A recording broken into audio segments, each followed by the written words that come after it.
Bonjour à tous et bienvenue à notre nouvelle conférence Julie Starwen et Edflex avec un très beau programme avec cette belle question.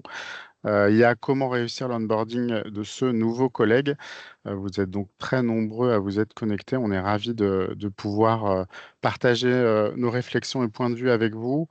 Alors, quelques mots sur nos intervenants. Donc, on a le plaisir d'accueillir Jean-Côme Renaudin, Global Data et AI Academy Director pour Schneider Electric. Bienvenue, Jean-Côme. Nous avons aussi Victor Lutro qui représente Edflex en tant que Solution Director et qui pourra nous dire d'ailleurs quelques mots d'Edflex tout à l'heure. Et Ludivine Montaudoin, notre directrice Modern Work et GenAI au sein de Julius Starwen. Et donc aujourd'hui, je fais Cyril en tant qu'animateur modérateur, mais le reste des journées, je suis partenaire en charge de l'employé expérience, toujours au sein de Julius Starwen.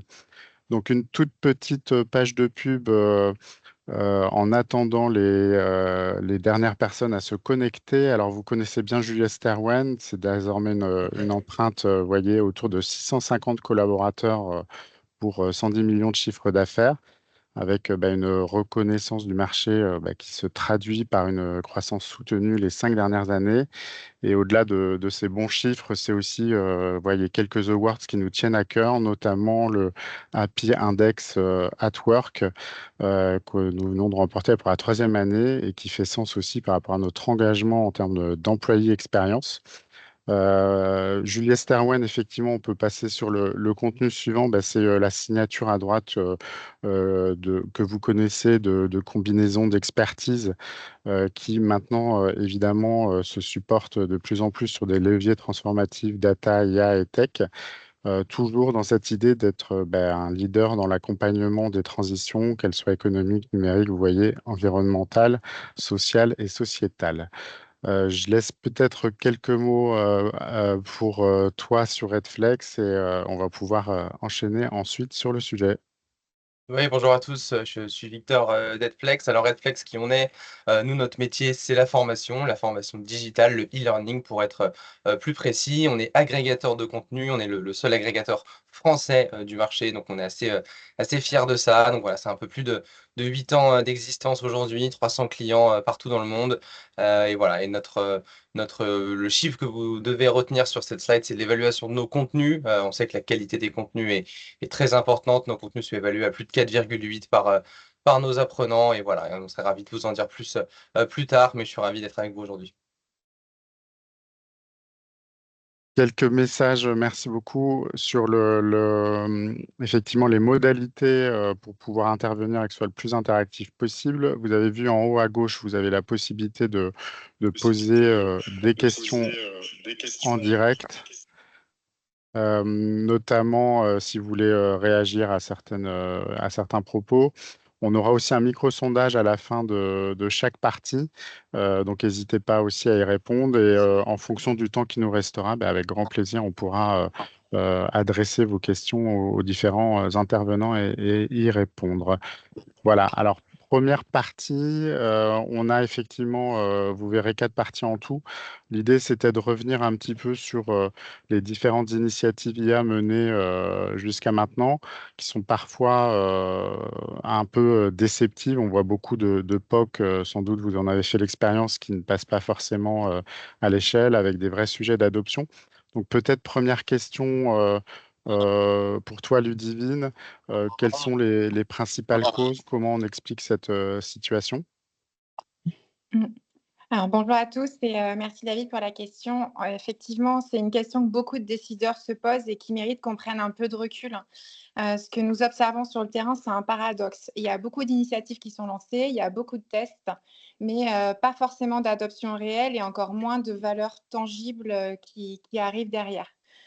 Pourquoi? Donc, tout d'abord, il y a eu une première vague d'initiatives IA qui a souvent été plutôt, opportuniste et pas forcément, basée sur de la stratégie. En fait, l'objectif, il n'était pas toujours de créer de la valeur, mais plutôt de ne pas rater le train, en fait, d'être vraiment, voilà, dans cette, nouvelle mouvance qui arrivait, cette nouvelle technologie. Et du coup, on a vu des directions en fait lancer des projets IA pour plutôt cocher une case, pour faire comme les autres, mais sans forcément avoir une articulation claire avec les priorités de l'entreprise, pas forcément de réflexion sur le ROI, et en utilisant une approche assez généraliste en disant que voilà, ça va aller s'adapter à tous les métiers, par exemple, de l'entreprise. Et du coup, le résultat, c'est qu'on a eu un peu de déception, du scepticisme et puis une difficulté après à mobiliser en fait les équipes sur ces solutions-là. Donc finalement, le constat, les trois grandes causes d'échec qui ressortent, c'est souvent, dans un premier temps, l'absence de gouvernance. Quand il n'y a pas forcément de sponsoring clair, pas de pilotage centralisé, pas d'alignement entre l'IT, la RH et le business. On a des initiatives du coup qui sont plutôt isolées, qui vont être non suivies et non mesurées. La deuxième cause qu'on va voir, c'est quand on a un surfocus technologique. Donc là, c'est quand on a un lead qui va être uniquement, par exemple, par l'IT, avec un focus sur les modèles, les outils, le data lake. Et c'est très important, mais on oublie souvent, du coup, la première question qui va être à quel problème métier on répond, quels sont les besoins utilisateurs auxquels on répond, et surtout, comment on fait adhérer les collaborateurs à cette nouvelle façon de travailler qu'on est en train d'implémenter. Et du coup, ça en vient sur la troisième cause qu'on va voir, ça peut être la non prise en compte en fait des usages réels.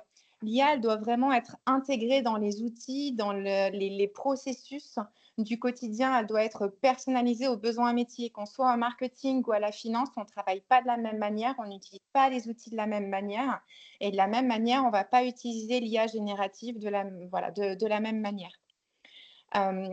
La bonne nouvelle, c'est qu'on arrive, et là, on le voit vraiment avec les entreprises, dans une deuxième vague qui est beaucoup plus mature. On a des POC qui sont vraiment plus ciblés. On voit des initiatives qui sont vraiment alignées avec des cas business qui sont priorisés, enfin prioritaires. En fait, on a une réflexion sur quels sont-ils, quels sont ceux qu'on doit prioriser. On voit du coup des sujets qui sont vraiment intégrés à la stratégie globale de l'entreprise et surtout qui sont accompagnés avec une vraie réflexion sur les compétences, les usages, l'acculturation. Et c'est là finalement qu'on commence à avoir émergé des modèles qui vont être plus vertueux et qui vont créer de la valeur. Donc pour conclure, en fait, je pense qu'il faut garder en tête une approche qui va être think big parce que voilà, il faut penser en fonction de la stratégie de l'entreprise. Start small avec des POC où on va aller identifier certains métiers et prove evidence fast, c'est-à-dire montrer tout de suite la valeur pour avoir de l'engagement et derrière montrer pouvoir développer plus. Merci beaucoup, Ludivine. Jean Côme, peut-être un retour d'expérience, votre point de vue là-dessus.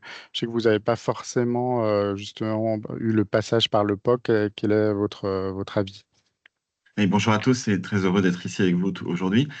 Donc, moi, Jean Commandin, moi, je suis chez Schneider Electric. Et donc, Schneider Electric, dans le groupe, l'intelligence artificielle, c'était quelque chose qui était pas une technologie nouvelle.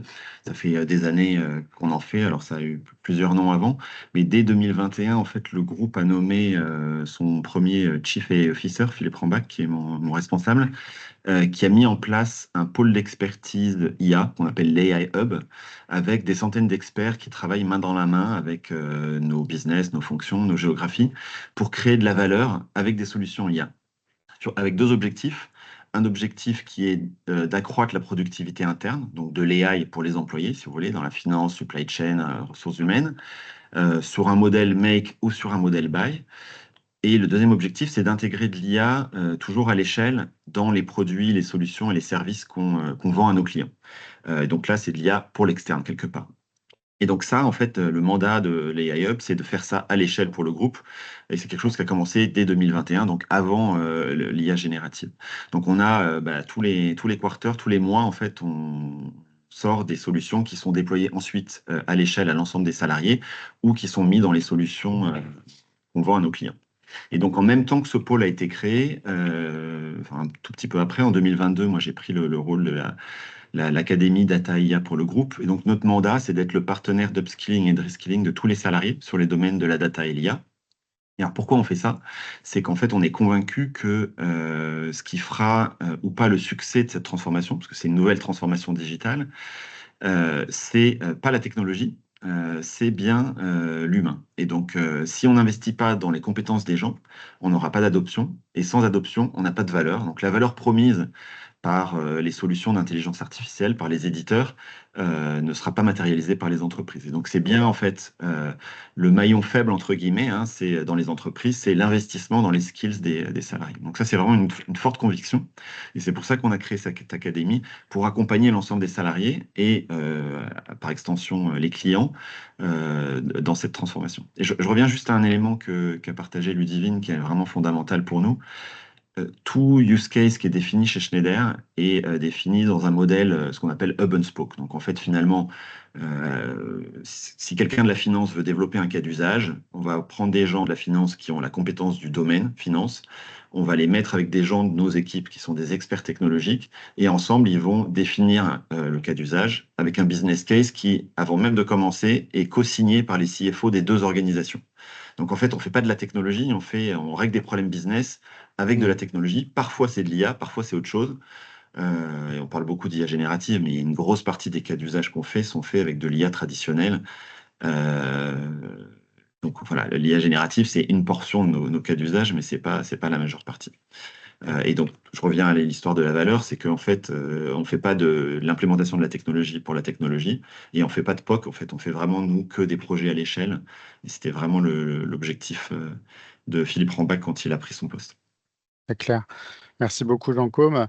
Alors, effectivement, on va vous lancer, pour faire un peu la transition sur le deuxième thème, un micro-sondage qui aussi va dans ce sens. Alors, quel est, selon vous, le frein, justement, numéro un à l'adoption de l'IA dans votre entreprise? Donc, n'hésitez pas à répondre dans le petit encart Q&R en haut à gauche, si je ne me trompe pas, et on pourra modérer et vous pourrez visualiser les réponses des uns et des autres. Alors, deuxième question pour toi, Victor, et aussi Ludivine. Peut-être plus sur l'impact, on parlait de valeur ajoutée, peut-être dans le quotidien aussi de chaque métier. Finalement, quel est le vrai bénéfice pour chaque collaborateur en fonction peut-être de son métier, qu'on soit marketing, finance, RH, on comprend qu'il y a effectivement des intérêts plutôt verticalisés, indexés sur chaque métier. Donc peut-être démarrer, Ludivine, sur les micro-bénéfices, entre guillemets, visibles par tout à chacun. Oui, alors c'est vrai que c'est une question assez essentielle car l'adhésion des collaborateurs, elle dépend vraiment d'une chose très simple, c'est qu'est-ce que ça change concrètement pour moi aujourd'hui? Pourquoi je vais utiliser finalement cet outil? La réponse, elle est claire, oui, l'IA, elle peut transformer le quotidien des équipes. Et effectivement, on le voit tout d'abord avec des micro-bénéfices qui vont être visibles dès les premiers usages individuels et qui vont créer un peu un effet waouh. Et c'est là que l'adoption, elle va commencer. Si on prend quelques exemples, tu parlais par exemple marketing, finance. En marketing, on va avoir la génération de briefs, la déclinaison de contenu multicanal ou la rédaction de contenu SEO. Et ce qu'on voit, c'est qu'on a vraiment un gain de temps moyen constaté sur, par exemple, les tâches de production de contenu qui va de 30 à 50%. Mais ce n'est pas seulement finalement le gain de temps qu'on voit, c'est qu'il y a aussi derrière de la clarté dans les messages, une idéation qui est accélérée, où on va avoir une qualité qui est plus homogène. Donc, il y a des vrais bénéfices qu'on peut ressentir à titre individuel quand on est sur ces fonctions-là. Si on va côté finance, par exemple, on va avoir l'aide à la rédaction de notes de synthèse, ça fait de la vérification de certains écarts, la préparation de tableaux de bord. Et là encore, en fait, par exemple, dans le passé, un contrôleur de gestion qui pouvait passer 3 heures à structurer des commentaires, aujourd'hui, avec un agent, un outil en fait qui va être bien configuré, 30 minutes vont suffire. Donc, il y a un vrai gain de temps, de productivité. Pareil pour les ressources humaines. On va voir, par exemple, sur la préparation d'entretien, sur l'amélioration de la communication interne, sur du support au recrutement, etc. Et tout ça, on peut aller chercher sur plein de métiers, mais vraiment, l'enjeu, en fait, c'est d'aller chercher, du coup, les cas d'usage et comment ils travaillent au quotidien et comment l'IA peut les aider. Donc, ça va être des bénéfices qui sont concrets, qui sont tangibles, qui sont immédiats. C'est eux qui font basculer finalement le collaborateur du scepticisme à l'enthousiasme, mais c'est qu'une partie visible de la valeur. L'enjeu pour les entreprises, c'est aussi d'aller plus loin, c'est de se dire finalement comment on mesure la valeur collective. C'est-à-dire que finalement, ce gain de temps qu'on peut avoir au niveau d'un collaborateur, ou ce gain en qualité ou en autonomie, comment on arrive à le mesurer au niveau de l'équipe, au niveau de l'organisation, et puis comment on va le réinjecter dans la performance de l'organisation. C'est-à-dire que finalement, quels sont les enjeux de l'entreprise et comment derrière je vais articuler ces gains. Et c'est vrai que pour ça, par exemple, chez Julia Servan, on accompagne vraiment nos clients à ce stade avec des matrices d'analyse d'impact qui vont permettre d'identifier d'une part les cas d'usage qui vont vraiment avoir un fort levier business, objectiver les gains et puis ensuite construire les trajectoires d'industrialisation. Donc finalement, là-dessus, le vrai changement pour les collaborateurs, ce n'est pas seulement d'automatiser une tâche, ça va vraiment être de leur libérer du temps pour se recentrer sur des tâches à valeur, avec une vraie valeur ajoutée, de la créativité, de la décision, la relation humaine aussi. Voilà, tout ça, on va vraiment gagner dessus. Très clair. Victor, peut-être sur les cas d'usage dédiés à la formation, comment l'IA supporte les ingénieurs pédagogiques, si on peut partager quelques cas d'usage aussi de vos clients. Oui, bien sûr. Nous, chez Flex, on travaille principalement avec des responsables formation, avec pas mal d'entreprises qui testent, qui adoptent et qui ajustent l'usage de l'IA. Moi, je rejoins Ludivine sur quelque chose que tu disais sur le comment basculer du scepticisme à l'efficacité et à la réception.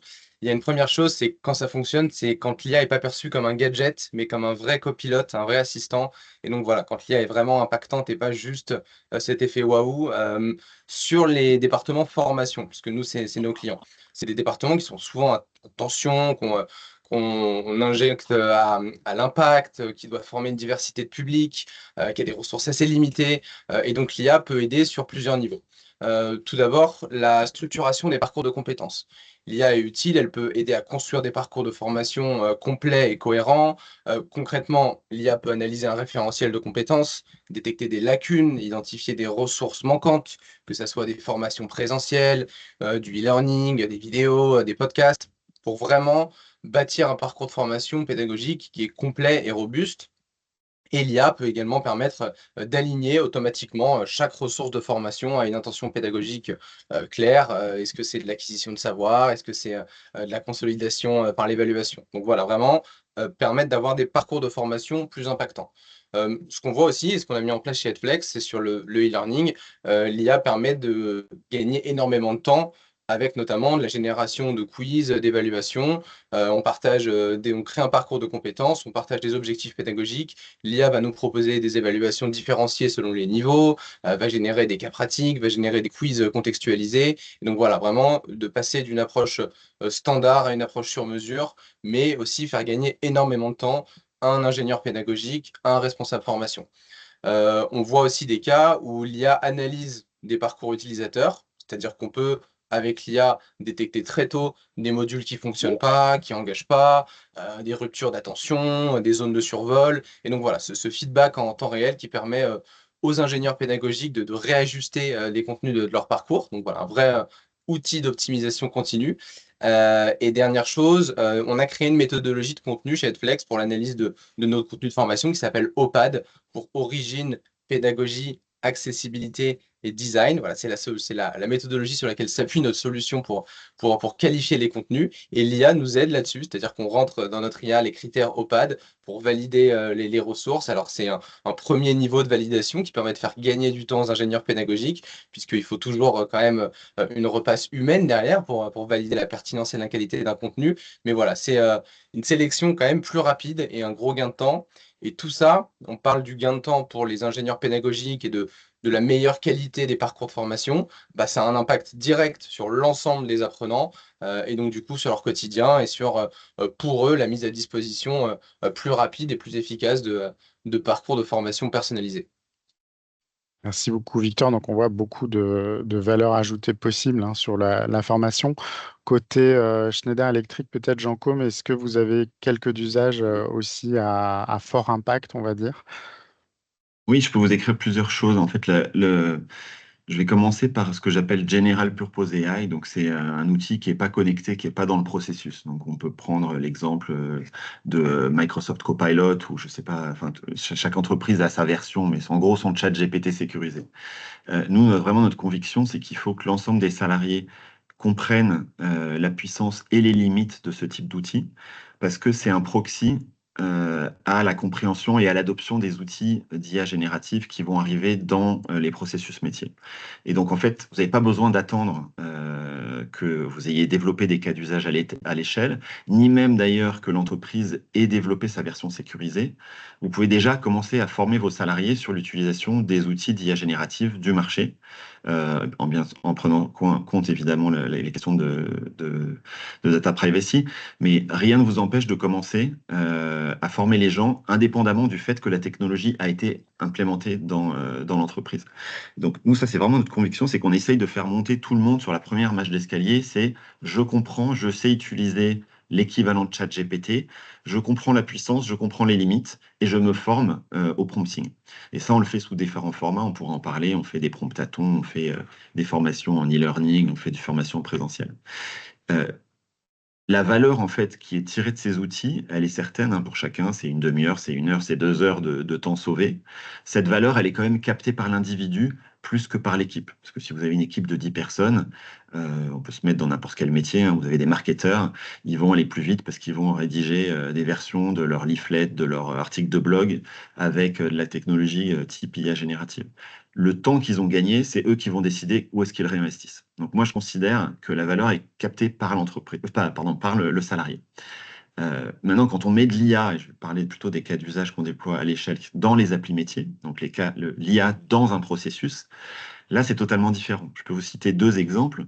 Le premier, nous, on a en fait des agents de centres d'appel qui sont un peu partout dans le monde et qui répondent aux appels des clients. Donc, ils ont déjà des systèmes intégrés qui permettent de reconnaître les clients. En revanche, ce qu'on a fait, c'est qu'on a développé des bots qui sont intégrés dans leur application métier. Donc, nous, on utilise Salesforce.com et puis ServiceNow et d'autres solutions. Donc, dans l'interface utilisateur de l'agent du call center, en fait, il a un bot qui lit les informations qui arrivent, que ce soit par email, par appel. Donc, le bot lit la transcription des interactions et va être capable de faire des recommandations de next step pour l'agent du call center. Donc, il va, je sais pas, recommander une fiche produit, il va recommander une solution au problème du client, etc. Et donc, plutôt que l'agent lui-même se connecte à la base de données, cherche des informations, etc., en fait, de manière proactive, le système va lui proposer des choses. L'agent peut interagir avec ce bot pour aller un petit peu plus loin en même temps qu'il a la conversation avec le client. Et donc, l'idée, c'est qu'il soit plus efficace. Et donc, dans ce cas-là, en fait, le temps qui est sauvé dans la journée de l'agent de call center, ben, évidemment, il est disponible pour faire un appel de plus, quoi. Et donc là, la valeur, elle est captée par l'équipe et par l'entreprise. Donc on voit un peu de manière. Je peux vous citer un troisième cas qu'on a déployé à l'échelle, qui est maintenant dans vraiment un nombre de pays importants chez Schneider. C'est un bot HR et IT. Donc vous êtes salarié Schneider, vous avez un problème HR, vous avez une question ou un problème IT, vous allez interagir avec ce bot qui a été conçu avant l'IA générative, qui a été transposé sur l'IA générative maintenant, qui va répondre à vos questions en 24/24, 7/7.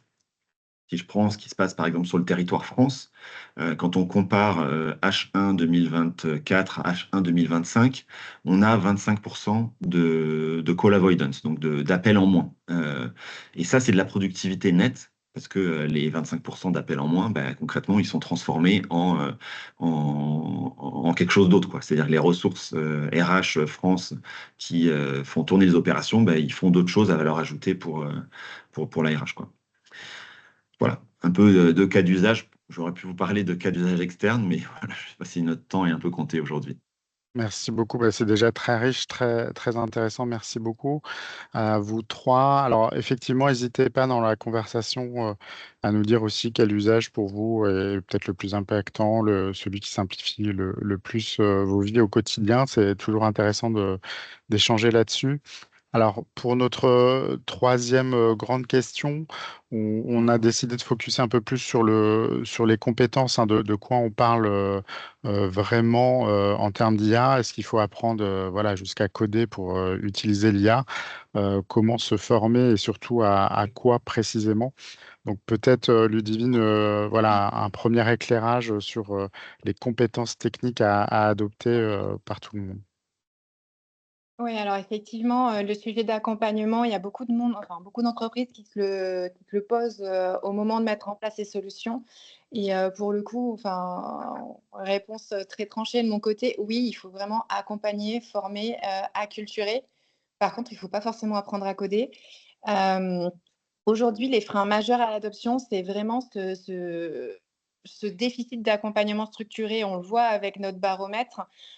Sur les entreprises qui ont mis des solutions d'IA, en fait, on a seulement un collaborateur sur 2 qui est formé et pourtant déjà, c'est une obligation, avec l'article 3 de l'IA Act. Donc c'est-à-dire que la formation à l'IA, elle est obligatoire à partir du moment où les collaborateurs touchent à de l'intelligence artificielle.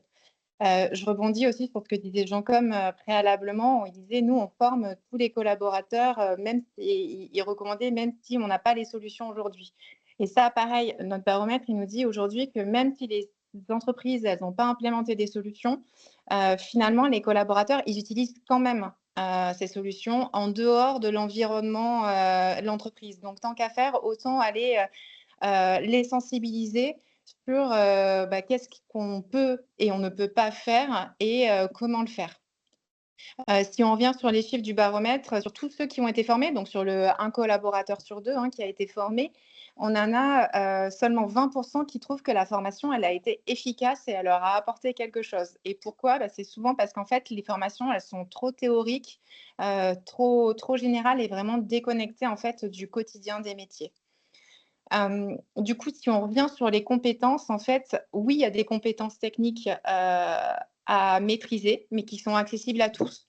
Ça va être finalement, savoir utiliser un LLM ou un agent IA, comprendre ses limites, ses forces, savoir rédiger un bon prompt, qui va être structuré, qui va être contextualisé, qui va être, éventuellement itératif, et puis aussi comprendre les bonnes pratiques de sécurité, de confidentialité, d'éthique, dans les usages de l'IA. Donc, on ne parle pas de coder, mais finalement, on parle d'un nouveau langage de collaboration avec la machine qu'il faut savoir utiliser. À côté de ça, on a aussi des soft skills et ça, c'est vraiment important, qui sont à renforcer. Il va y avoir par exemple la curiosité, la volonté d'explorer, l'esprit critique pour évaluer les résultats, ne vraiment pas prendre pour acquis ce qui peut tomber et ça, c'est quelque chose de vraiment important. Et puis la responsabilité aussi, savoir finalement quand est-ce qu'on peut déléguer à l'IA et quand est-ce qu'il ne faut pas le faire. Donc voilà. Pour aller développer toutes ces compétences, en fait, aujourd'hui, il y a plusieurs, dispositifs qui peuvent être mis en place. Je pense qu'il y a 3 temps progressifs, qui sont importants. C'est le 1er, ça va être vraiment sur les fondamentaux. Donc aller, sur, la culture générale de l'IA, l'éthique, la sécurité, le cadre réglementaire.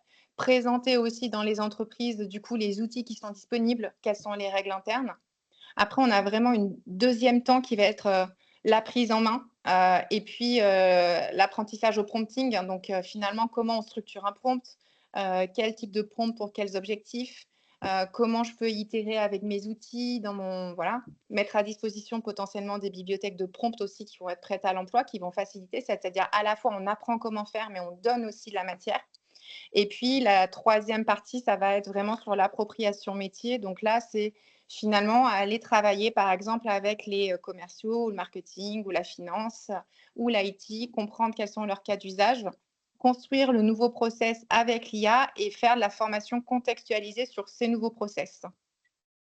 Et ça va vraiment apporter, de la valeur, c'est-à-dire qu'on passe d'un point de vue d'acculturation, on va jusqu'à la formation et de l'ancrage et on s'assure que ces compétences, dont on parlait, préalablement, elles arrivent. Il y a d'autres formats bien sûr qui sont efficaces, Jean-Com il en mentionnait certains et on peut voir du reverse mentoring, il y a du learning on demand, on peut aller sur des relais type champion, ambassadeur. L'accompagnement managérial, il est vraiment important aussi. Et tout ça, ça va vraiment créer un cocon pour développer les compétences dans ce domaine-là. Donc, on ne demande pas de devenir développeur. Par contre, on attend, de chaque collaborateur qu'il devienne, IA compatible avec des bons réflexes, la bonne posture, et qu'il sache utiliser les outils et ça nécessite un accompagnement, ça ne vient pas tout seul. Merci Ludivine. Peut-être, Victor, un retour d'expérience aussi sur le comment bien savoir mobiliser Mmh. les collectifs là-dessus. Ouais, bien sûr. Et avant ça, j'ai pas mal de chiffres pour appuyer ce que tu viens de dire, Ludivine, donc c'est très intéressant. Et pour aller dans ton sens, tu as parlé des soft skills et de pas se focus uniquement sur les skills techniques. On a mené une étude, nous, avec Pollen, qui ressort pas mal de chiffres qui appuient ce que tu dis. Les soft skills, en effet, c'est important, c'est même la compétence la plus citée par les apprenants quand on leur demande qu'est-ce que vous devez apprendre, qu'est-ce que vous voulez apprendre, sur quoi vous devez progresser pour adopter l'IA. On ne cite pas le prompt engineering ou le code, c'est les soft skills, principalement l'esprit critique, le sujet qui revient le plus, la capacité d'adaptation, la communication. Voilà. Les soft skills en général, il y a 78% des apprenants qui jugent les soft skills prioritaires pour l'adoption de l'IA. Et donc, voilà, c'est vraiment important. Et nous, je vais en parler, on a mis en place une académie IA pour nos clients. Et il y a ces sujets d'esprit critique directement dans cette académie IA. Autre chiffre, tu parlais de seulement la moitié des collaborateurs qui ont été formés. On le retrouve dans les intentions des entreprises, et ça, c'est assez dommage. Dans cette même étude, on apprend qu'il y a 47% des entreprises qui envisagent de former l'ensemble des collaborateurs à l'IA, qui ne doivent pas être au courant de la loi sur l'IA Act. Et à l'inverse, on a 64% des répondants, c'est des responsables formation, qui nous ont dit, nous, on prévoit de concentrer les efforts de formation sur les managers et les décideurs. C'est assez dommage. Toutes les entreprises devraient avoir la même culture que Schneider. Voilà, ça dit pas mal de choses quand même, parce que c'est pas la technologie qui freine l'IA, c'est la culture d'entreprise. Et c'est ça qui est bien dommage. Et la culture d'entreprise, pour parler de comment impliquer l'ensemble des collaborateurs dedans, les managers peuvent et doivent en être les catalyseurs. Voilà. Nous, on insiste vraiment sur une approche systémique, former les managers à devenir des facilitateurs de cette transformation, créer des dynamiques d'acculturation collective, bien sûr, et puis voilà, déployer des formats flexibles qui s'adaptent à tous et qui sont à la fois efficaces et sympas à utiliser. Donc, on a lancé ce système d'académie IA qu'on a ensuite répliqué à des académies sur d'autres compétences, puisque c'est formé à l'IA et formé avec l'IA. Donc, nous, comment ça fonctionne? Une académie de formation, particulièrement sur l'IA, un assessment center, et donc la possibilité déjà pour chacun d'évaluer ses compétences, parce que c'est bien important évidemment de former tout le monde à l'IA, mais on ne va pas former tout le monde de la même manière. Tout le monde n'a pas le même niveau, tout le monde n'a pas les mêmes besoins. Donc un assessment pour dire, OK, tu es débutant, tu es intermédiaire, tu es expert, on va te proposer les bons contenus, le bon parcours de formation pour monter en compétences. Une curation de contenu intelligente derrière pour proposer les bons contenus, à la fois sur des soft skills, quels soft skills en fonction de l'assessment, est-ce que c'est de l'esprit critique, est-ce que c'est de la communication, est-ce que c'est de l'esprit d'analyse ou autre? Donc voilà, pouvoir pousser les bons contenus au bon moment et pas uniquement de l'apprentissage et de la formation, mais de la mise en pratique, du coup, avec la mise en situation. Et on a un nouveau format de contenu qui sont des jeux de rôle. On peut à la fois s'entraîner sur des compétences soft skills, simuler une communication, simuler l'adoption de l'IA. Donc c'est vraiment des jeux de rôle immersifs de quelques minutes. On peut aussi simuler de la pratique avec du prompt engineering. Donc voilà, c'est pas forcément le seul enjeu de diffuser de la connaissance, c'est à la fois de créer les conditions de succès et d'avoir les bonnes ressources, la bonne évaluation des compétences et la bonne culture d'entreprise pour déployer à grande échelle.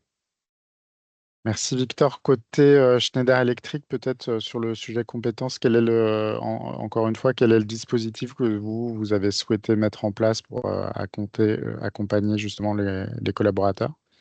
Alors en fait, nous, on est parti en définissant déjà qui étaient nos clients. Enfin, mon métier, c'est de vendre de la formation, donc on a une approche très, très business. On a des clients, on leur vend des choses et on regarde est-ce qu'on est performant ou pas chaque mois, chaque trimestre. Donc on a défini déjà 4 target audience qui sont en fait nos clients. Donc les premières, c'est les experts. C'est les gens qui réalisent, qui fabriquent de l'IA en fait, et qui fabriquent de la data. Donc c'est plusieurs milliers de personnes, c'est des équipes techniques. Concrètement, ils ont besoin de curriculum de formation assez poussés, assez techniques sur des technos, ils ont besoin d'être certifiés, ils ont besoin de lire des papiers de recherche, etc. Ensuite, j'ai une audience numéro 2 qui sont en fait les gens qui sont dans les business, les fonctions et les géographies, qui sont des contributeurs à projet. Donc, c'est des gens qui vont travailler avec les équipes AI ou avec les équipes data pour réaliser des projets. Donc ces personnes-là, c'est des sponsors de programmes, c'est des business analysts, des product owners. C'est des gens qui doivent comprendre pourquoi est-ce qu'on doit changer, qu'est-ce que la technologie peut faire, donc en quoi la technologie peut m'aider à régler un problème business. En revanche, ils n'ont pas besoin de savoir-faire, donc ils n'ont pas besoin de coder, ils n'ont pas besoin de ce genre de compétences. Donc ces gens-là, en fait, ils ont une compétence domaine, ça peut être la finance, la supply chain ou un sujet business. Euh, enfin un produit ou une fonction, enfin une solution de Schneider Electric. Et donc, ils vont apporter cette compétence domaine. Par contre, ils ont besoin de comprendre l'horizon des possibles de la technologie. Et donc, pareil, ils ont des curriculums spécifiques. Ensuite, j'ai une audience numéro 3 qui sont monsieur et madame tout le monde. Donc, c'est n'importe quel employé du groupe. Et on a vraiment à cœur à ce que l'ensemble des salariés comprennent qu'est-ce que c'est l'IA, qu'est-ce que c'est la data, pour eux en tant que personne, pour eux en tant que salariés, qui comprennent la stratégie du groupe sur l'IA, qui comprennent le lien entre la sustainability et l'IA, parce que vous pouvez imaginer que quand vous lisez la presse, on lit l'IA, c'est pas bon pour la planète. Nous, Schneider Electric, notre métier, c'est d'aider à nos clients à consommer moins de ressources. Donc les salariés peuvent se poser la question, mais voilà, en fait, finalement, pourquoi est-ce qu'on fait de l'IA à l'échelle chez Schneider, puisque c'est pas bon pour la planète. Donc on explique comment, avec l'IA, en fait, on peut aider nos clients à être plus performants. Et puis surtout, on veut que monsieur et madame tout le monde chez Schneider, ils utilisent Copilot. Nous, on utilise Copilot de Microsoft. Donc, on fait plein de choses là-dessus. Et après, ma dernière audience, et c'est vraiment pour une bonne raison qu'elles sont dans cet ordre-là. J'ai mes experts, enfin mes leaders et mes managers. Donc, c'est le top 2200 et top 10 000 de la société, où eux, ils ont du thought leadership. Ils ont pourquoi c'est important pour notre business, qu'est-ce que ça veut dire sur nos solutions et nos produits demain, c'est quoi le discours avec nos clients, etc., etc. Donc, les leaders et managers, ils ont une formation obligatoire de 2 heures, donc les top 2200 de la société. Les employés, ils ont 30 minutes obligatoires pour les 150 000 salariés du groupe sur l'IA. Et après un parcours de de 90 minutes, puis de plusieurs heures pour ceux qui veulent plus. Et les experts, c'est à demande. Et donc, en fait, avec ces 4 audiences, on fait 3 choses. Ce qu'on appelle Learn, Act, Advocate, donc qui est un peu notre stratégie. Le learning, vous l'avez compris, donc, concrètement, on apprend, hein, donc c'est des programmes et des curriculums de formation. La deuxième chose qu'on appelle Act, on est convaincu que pour pouvoir toucher du doigt ce que fait la technologie, il faut l'expérimenter. Et donc, on fait plein d'initiatives comme des datathons, des hackathons, des promptathons. Donc, en gros, des jeux où les gens viennent jouer avec la technologie dans le contexte de leur métier. Donc, on va faire, par exemple, un promptathon de marketing. On prend les gens du marketing, on leur montre comment Copilot peut les aider à faire telle ou telle tâche qui leur est propre dans le marketing ou dans les ressources humaines, écrire une job desk, préparer un entretien, faire un feedback, etc. Et donc, ils comprennent concrètement comment ça marche, quelles sont les limites aussi. Donc ça, c'est la partie acte. Et ensuite, on a la dernière partie qui s'appelle advocate. On essaye de transformer une partie des salariés qui sont passés par les 2 premières étapes en champions de l'adoption de l'IA. Donc quelque part, mon équipe étendue au Vietnam, en Chine, dans la finance, dans les ressources humaines ou dans la line of business 1, 2, 3 ou 4. Parce que moi, j'ai une équipe qui est une bonne équipe, mais une petite équipe, et sauf que j'ai 150 000 salariés à transformer en face. Et donc, ce qu'on veut, c'est que on veut pas faire du one shot, on veut pas faire du learning, on veut faire de la gestion du changement. Et c'est pour ça qu'on a ces champions, en fait, qui vont nous aider parce qu'ils vont aussi faire du peer-to-peer learning. Et donc, dans notre dispositif, concrètement, il y a du learning self-serve ou virtual in class, de l'expérimentation où les gens peuvent venir jouer, et puis ensuite des champions ou du peer-to-peer learning, de manière à ce qu'on s'assure que ce qu'on fait, ça reste dans la durée. Ok, donc très, très complet, très méthodique aussi dans l'approche pour qu'effectivement il y ait le moins d'angles morts possible, on voit. Merci beaucoup. Peut-être à la volée, Ludivine, ça fait peut-être plus de sens de la traiter maintenant. Je pense que tu as vu, il y a une petite question de Sylvain Billan sur la partie un peu prospective de qu'est-ce qu'on attendra des managers avec l'avènement de l'IA générative, quelles compétences devront évoluer, nouvelles postures peut-être à adopter. Tu pourras compléter Victor aussi, hein. Effectivement, tout d'abord, déjà peut-être pour commencer en termes de nouvelles activités, ils vont avoir cette orchestration du binôme humain-IA. Comment on répartit intelligemment les tâches, comment on gère en fait. Donc comment finalement, ce qui est important, c'est de positionner l'IA comme un copilote et non un substitut. Ça va être de clarifier les rôles. C'est l'IA qui va faire de la proposition et l'humain, il va être sur la décision. ça va être d'encourager au niveau des équipes la co-construction, l'expérimentation, mais aussi prévenir en fait de la gouvernance, aider à la faire vivre. Ça va être aussi important d'aider les collaborateurs à les développer, d'être vraiment dans une maturité numérique, parce que tout à l'heure, Victor en parlait, c'est vrai que tout le monde n'a pas le même rythme d'adoption. Donc, comment on fait pour s'assurer que tout le monde suit et qu'on n'a pas une fracture en fait qui se crée au niveau de l'équipe. Et ça passe aussi du coup dans les activités par dans l'animation de l'équipe, utiliser l'IA aussi pour la mettre en place. Et finalement, un manager qui va dire regardez, moi je l'utilise en faisant pour telle et telle tâche, et ça va aider son équipe à finalement se dire ok, nous aussi du coup on peut utiliser ça. En termes de compétences pour les managers, je pense qu'on va retrouver celle qu'on citait tout à l'heure, la pensée critique, vraiment l'esprit analytique, peut-être une culture quand même d'IA et pour aller comprendre en fait aussi comment elle va pouvoir aider les collaborateurs, son équipe. Donc en connaissant finalement le métier, les cas d'usage de son équipe, pouvoir faire ce lien entre comment ça peut accompagner. Du leadership et de la conduite de changement pour accompagner ses collaborateurs, où certains vont se dire moi ça va me remplacer mon job, ou on a toutes ces peurs, ces biais, etc. Donc il y a La vraiment pédagogie aussi, très un clair. climat de confiance à mettre en place. Victor, est-ce que tu souhaites compléter sur le persona manager ou tout a C'était été dit? c'était très complet. Ouais, je pense que la pédagogie, être capable de vulgariser, d'expliquer des cas concrets, et voilà, et surtout cette posture de prescripteur et d'expérimentateur, à ne pas hésiter à avoir cette Important, ouais. culture du test and learn, d'essayer des choses et de diffuser, et d'encourager ses équipes à avoir cette culture aussi du test and learn. D'ailleurs, si je peux me permettre de rajouter quelque Oui, chose, ça peut être bien sûr, aussi, Jean-Claude. parce que c'est pas forcément évident pour un manager qui est pas technophile ou qui est pas, qui est pas lui-même en fait, qui a pas d'appétence pour ce genre de choses, de se retrouver dans une situation où en fait, dans son équipe, il a des gens qui le sont. On lit plein d'études sur le sujet des salariés qui utilisent de l'IA, mais qui le cachent parce qu'ils ont peur soit de passer pour des tricheurs, entre guillemets, soit de dévoiler leur avantage compétitif vis-à-vis des autres personnes de l'équipe. Donc je crois que les mots qui ont été dits tout à l'heure là sur la culture de l'expérimentation, sur la culture de la transparence, et donc créer cet état d'esprit, pour moi c'est un des éléments qui est fondamental.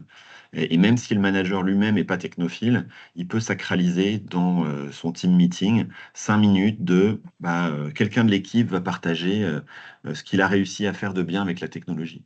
Et donc se mettre en position de facilitateur et de créer cet espace Sur basse. Ouais. d'expérimentation, je pense que c'est vraiment fondamental pour que l'équipe apprenne ensemble, quoi. Très clair. Alors, dans les études, on peut citer la nôtre parce qu'on a exactement ce chiffre-là dans celle qu'on mène avec l'IFOP là, sur le baromètre Digital Workplace. Certains d'entre vous étaient sans doute connectés au reveal d'avril, mais c'est vrai que c'est vraiment l'alliance entre soft skills et capacité à faciliter, à se mettre en posture un peu plus basse aussi pour l'animer dans l'équipe qui prévaut tout autant que la maîtrise technique intrinsèque de l'IA. Donc, c'est une posture un peu nouvelle qui est très riche aussi à développer chez les managers. Très clair. Alors, toujours pareil, si vous souhaitez, alors merci pour cette question qui nous est arrivée dans le chat et qui était très intéressante. Si vous avez, par exemple, une idée des compétences IA les plus critiques dans votre organisation, n'hésitez pas à les mettre aussi dans le chat. Ça serait intéressant de pouvoir se les partager tous ensemble. Bon, et dernier grand thème qu'on va pouvoir traiter dans ce dernier quart d'heure, alors qui est assez classique pour nous, cabinet en stratégie, transformation, innovation, qui est sur le sujet du pilotage de l'IA, comment bien embarquer évidemment tout le monde. En gros, qu'est-ce qui fait qu'on est dans une organisation qui avance et qui arrive à décréter de la valeur assez rapidement, ou au contraire qui reste un petit peu bloqué. Peut-être un premier éclairage sur le rôle un petit peu du sponsoring, Ludivine, et de comment on peut partir sur de bonnes bases pour structurer l'approche? Oui, effectivement. Donc, en fait, on voit qu'on a des entreprises qui ont tous les moyens technologiques pour y arriver. Et finalement, ce qui va faire la différence, c'est vraiment la capacité de l'organisation à embarquer largement, durablement, de manière cohérente. Et donc, on va avoir, et on le citait tout à l'heure, il y a des enjeux de gouvernance. Il va y avoir aussi avoir les bonnes bases. C'est quelque chose de... En fait, l'IA générative, elle a vraiment mis en valeur l'importance de la data. La data, c'était un sujet dont on entendait parler depuis quelques années, mais elle prend tout son sens parce que si on n'a pas finalement bien classifié, bien mis la bonne data, finalement, on aura beau avoir un outil performant, s'il n'a pas la base de connaissances, il ne pourra pas répondre solidement. Donc, au-delà, voilà, il y a ces points, on va dire, qui sont critiques vraiment dès le départ. Et puis après, on va avoir sur les organisations qui réussissent des ingrédients, on va dire, des petits plus qu'on voit passer. Ça va être, par exemple, des relais solides en interne, type des ambassadeurs, des champions. Enfin, on voit ce type de pratiques qui sont mis en place. Jean-Com parlait tout à l'heure du fait que les managers, ils n'avaient pas toujours justement cette skills-là, mais dans les équipes, on peut les avoir. Et donc, en fait, c'est réussir à trouver au sein des entreprises des collaborateurs qui sont engagés, qui sont volontaires et qui vont devenir un petit peu les visages humains de cette transformation IA. Ils vont tester, ils vont rassurer, ils vont diffuser en fait les bonnes pratiques. Et à titre d'exemple, pour un client que nous accompagnons, on a mis en place un réseau d'ambassadeurs. Donc, il y a eu assez vite un appel. Donc, ça a été ou une ouverture. On a appelé aux candidats. On a eu 70 ambassadeurs qui ont été mis en place assez rapidement, en moins de quelques semaines. Et finalement, 3 mois après la mise en place de ce réseau, on a vu qu'on avait plus de 40% d'usage actif sur l'outil interne. Donc, il y a eu un vrai... en fait, alors ces ambassadeurs, bien sûr, ils ont été accompagnés avec des toolkits, avec... voilà. Mais il y a eu un vrai effet de levier pour développer. Et surtout, c'est vrai que quand parfois... on est seul aussi, par exemple. Enfin, c'est des structures qui se créent, etc., qui sont petites. Et on peut vraiment s'appuyer sur ce type de réseau. On parlait aussi des managers tout à l'heure. Et je reviens dessus, je pense que c'est vraiment un ingrédient clé, finalement, pour eux, de montrer et d'oser dire qu'ils l'utilisent ou que des personnes de l'équipe l'utilisent pour créer un effet d'entraînement puissant. Et puis après, va y avoir la mise en place d'outils d'appropriation qu'on peut voir, type des bibliothèques de prompts, soit généralisées, soit par métier, des kits ready to use qu'on va donner soit aux ambassadeurs, soit aux managers. Et puis des démonstrations, avoir aussi un discours très ouvert. On parlait tout à l'heure de transparence, mais c'est vrai que parfois, il y a eu des effets un peu déceptifs des collaborateurs qui utilisaient des outils internes, qui disaient « Ah, ça ne fait pas autant » ou « ça ne fait pas ça » ou « Je m'attendais à ce que… » mes présentations PowerPoint, elles soient incroyables et il y a un effet un peu déceptif. Finalement, il faut vraiment avoir aussi ce temps d'écoute des remontées en fait des collaborateurs et expliquer aussi, voilà, l'IA générative, l'IA, c'est quelque chose qui est assez récent, qui évolue très, très, très vite. Et du coup, quelles sont les solutions qu'on peut prendre, qu'est-ce qui est plutôt en cible. Voilà, il y a tous ces points-là qui sont vraiment importants. Merci Ludivine. Peut-être pour enchaîner, Jean-Com, sur un retour d'expérience sur la manière dont justement vous avez structuré le programme pour qu'il soit vraiment pérenne, sur les bons leviers d'embarquement adoptés. Vous aviez une logique, vous nous aviez parlé de bottom-up aussi, qui avait été mise en place, qu'on puisse un peu en faire bénéficier tout le monde. Ouais. Alors en fait, nous, on a commencé évidemment avec un sponsorship, parce que mon job a été créé et puis une équipe a été créée pour s'occuper de ça. Donc j'avais un sponsorship de Philippe Rambach et puis de Peter Wekesser, qui est notre Chief Digital Officer, qui est membre du COMEX. Mais en fait, moi, dans l'approche, on a vraiment essayé de faire d'abord du bottom-up, donc de mettre à disposition tous ces curriculums, de mettre à disposition ces webinaires et ces promptatons dont on a parlé tout à l'heure, parce que en fait, je considère que je suis dans un marché en hyper croissance. Donc, j'ai pas de problème d'avoir des clients. Mon problème, c'est que mon offre soit connue. Donc, on a commencé par créer les offres, enfin les créer ou les sélectionner sur le marché. Et la clé, le nerf de la guerre, en fait, c'est marketer et se faire connaître. Donc, dans mon équipe, par exemple, on a 40% de notre temps qui est passé à faire de la curation ou de la création de contenu, généralement de l'été au mois de décembre. Et après, le reste de l'année, c'est de la vente. Donc, moi, j'ai des marketeurs et des vendeurs dans mon équipe qui font de la vente par tous les canaux possibles. Euh, donc c'est au travers des organisations learning. Donc on a des académies globales, des académies business, on a des gens qui sont responsables du learning dans les pays. Donc ça c'est un premier type d'interlocuteur. On a ensuite les gens de la communication qui sont un deuxième type d'interlocuteur qui nous aident à faire de. Donc le premier, pardon, les gens du learning, c'est ce que j'appelle du business indirect. Donc je leur vends quelque chose, eux-mêmes le vendent aux learners. La com, c'est du business direct, c'est-à-dire qu'ils vendent mon offre et ils la diffusent partout.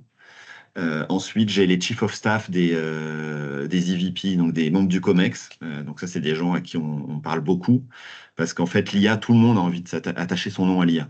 Donc on Mhm. construit des choses pour un membre du COMEX et son équipe, et ensuite on leur demande de dérouler nos produits. Donc à chaque fois, en fait, on ajuste le message, mais le produit, c'est le même, si vous voulez. C'est les mêmes formations, parce que c'est des formations qui sont génériques pour tout le monde.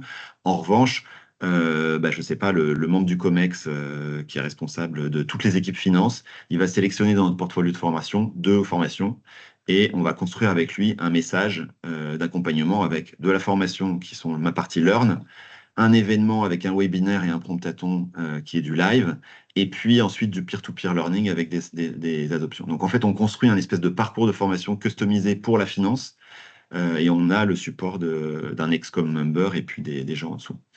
Donc, on a fait ça en bottom-up d'abord, quand on a vu qu'on avait vraiment beaucoup de salariés qui prenaient des formations. En 2024, on a eu 48 000 salariés uniques qui ont fait au moins une formation sur l'IA, sur les 150 000 salariés, pour un programme qui était non mandatory. Donc, dès qu'en fait, on a commencé à avoir des chiffres importants, moi, je suis revenu vers le leadership de Schneider en leur disant, en fait, la mayonnaise prend, mais moi, j'ai besoin de votre aide pour qu'on ait maintenant du bottom-up, enfin du top-down, pardon, excusez-moi.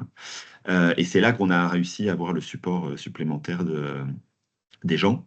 Donc nos indicateurs, en fait, on les suit toutes les semaines pour mon équipe, mais tous les mois avec nos partenaires de vente, entre guillemets. Donc c'est le nombre de learners uniques par entité, par géographie, par ce que vous voulez. Le nombre de completion et puis le nombre d'heures de formation. Donc ça, c'est des indicateurs assez standards du monde du learning. Mais après, on va regarder, par exemple, pour Copilot Web, l'adoption de l'outil. Donc combien on a d'active weekly users sur Copilot, c'est quelque chose qu'on suit parce qu'on le corrèle à nos actions de formation et à nos actions type promptathon. Donc ça, je vous donne l'exemple de Copilot, mais si c'est le cas Oui. d'usage pour les call centers, ça va être la même logique. Donc l'idée, en fait, au travers de nos champions, c'est de mettre en place quelque chose de pérenne pour que ça devienne un mécanisme normal, que les managers, dans leur meeting, ils sacralisent 3 minutes sur c'est quoi le meilleur prompt pour notre équipe, etc., etc. Et dernière chose, d'ailleurs, à 10 heures, j'ai une formation là-dessus.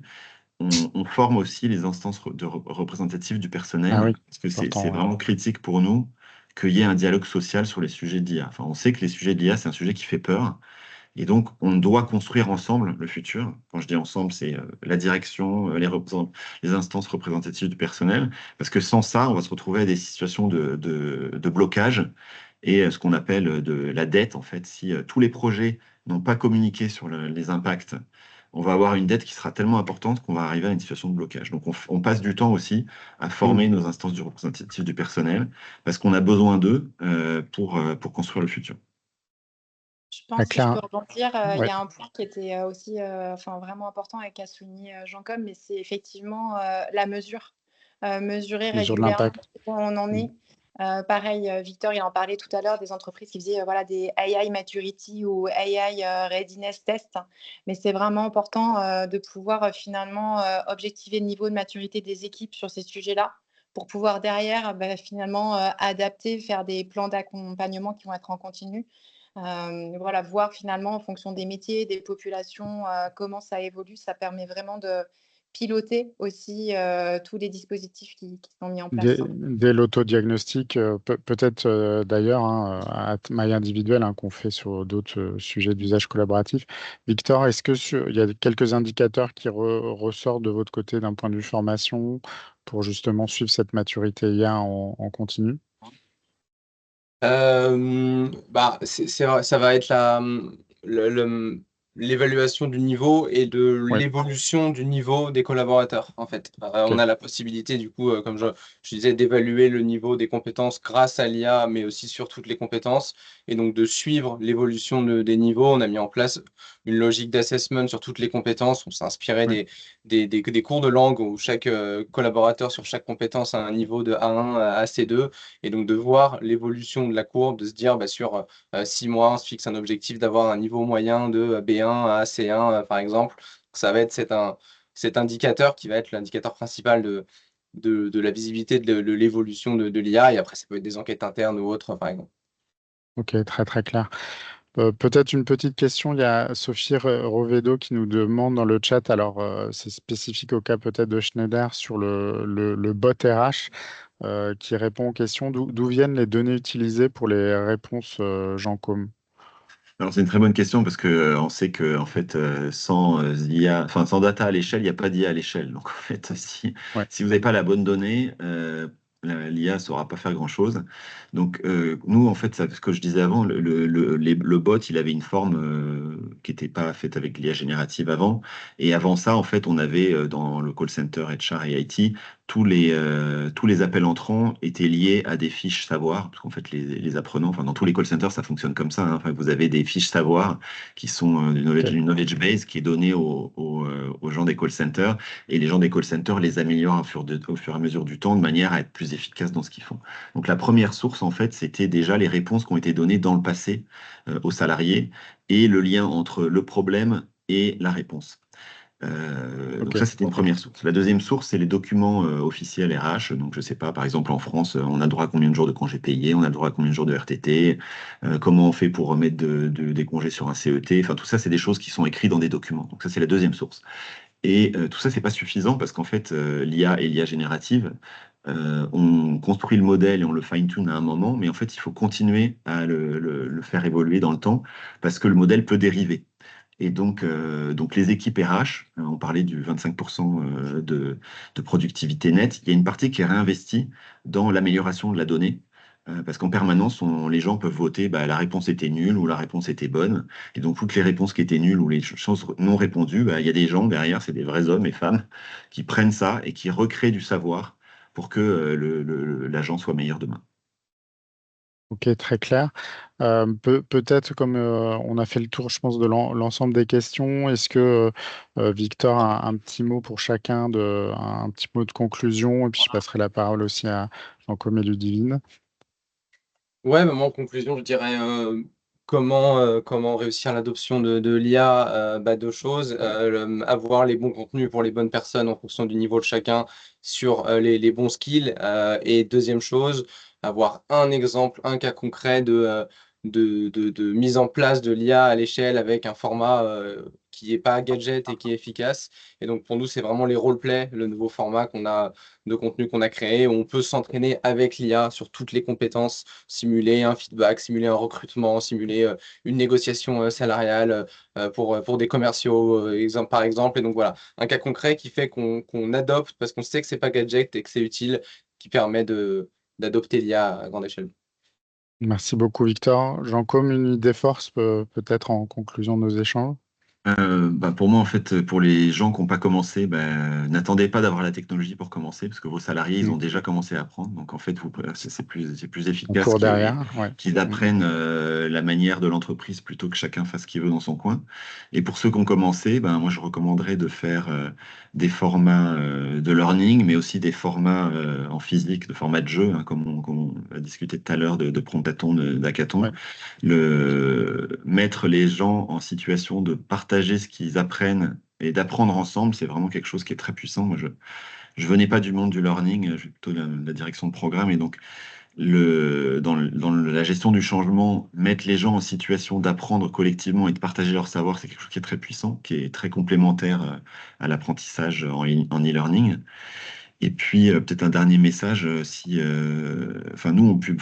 j'essaie de faire évoluer le monde de la formation aussi. Donc, on a un groupe qui s'appelle les Learning Activists avec d'autres grandes sociétés. On publie des white papers sur le sujet de l'AI et du learning. Et donc, si ça vous intéresse, vous allez sur LinkedIn, vous cherchez Learning Activist et vous trouverez notre groupe.